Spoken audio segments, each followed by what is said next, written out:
Halo semuanya, perkenalkan saya Hafizah Silmi dari Instalasi Gizi RSUP Dr. Hasan Sadikin Bandung. Pada kesempatan kali ini, saya akan menjelaskan tentang diet sirosis hati. Tapi sebelumnya, apa sih sirosis hati itu?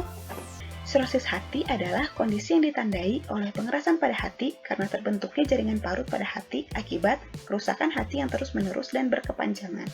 Hal ini menyebabkan hati tidak bisa melakukan fungsinya dengan baik. Sirosis hati merupakan salah satu beban kesehatan di dunia. Data dari Burden of Liver Disease pada tahun 2019 menyebutkan bahwa sirosis merupakan penyebab kematian ke-11 di seluruh dunia. Apa saja penyebabnya? Penyebab sirosis yang paling sering ditemukan yaitu karena virus hepatitis B dan C, obesitas yang menyebabkan perlemakan hati, dan penggunaan alkohol.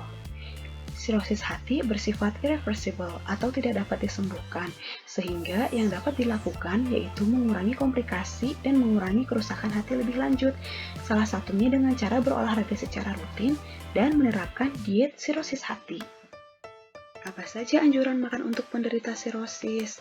Yang pertama, ada asupan energi dan protein yang cukup. Mengonsumsi energi yang cukup diperlukan untuk mengurangi terjadinya pemecahan otot sebagai energi. Mengonsumsi protein yang cukup dilakukan untuk mencegah gluconeogenesis, katabolisme otot, dan penurunan penyerapan zat gizi dan mencegah kehilangan massa otot serta mengembalikan massa otot.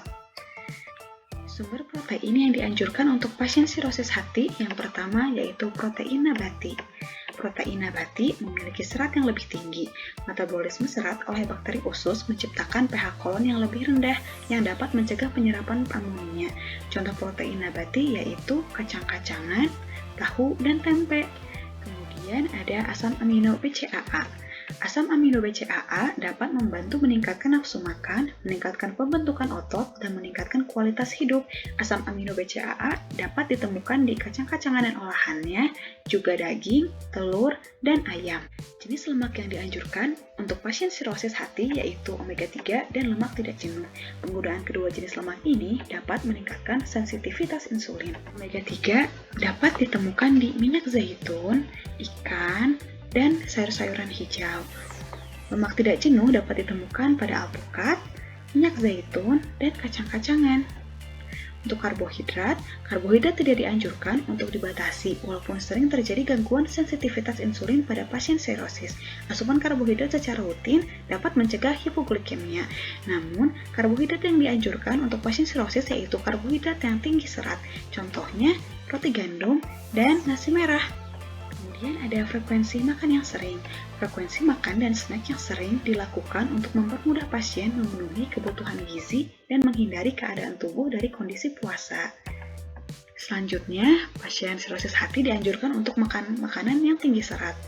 Konsumsi serat memberi pasien sirosis banyak manfaat, yaitu dapat mendorong pertumbuhan bakteri menguntungkan, membatasi pertumbuhan bakteri berbahaya dan produksi metabolit berbahaya, dan meningkatkan transit usus.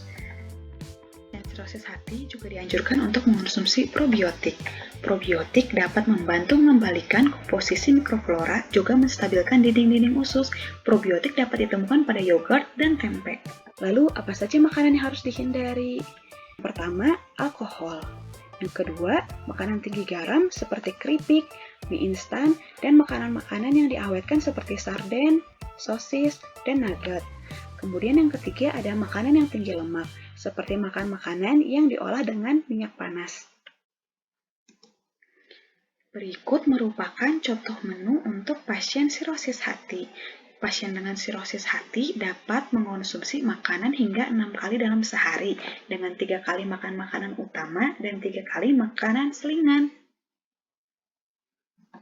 Yuk ringankan fungsi hati dengan melakukan diet sirosis hati. Terima kasih.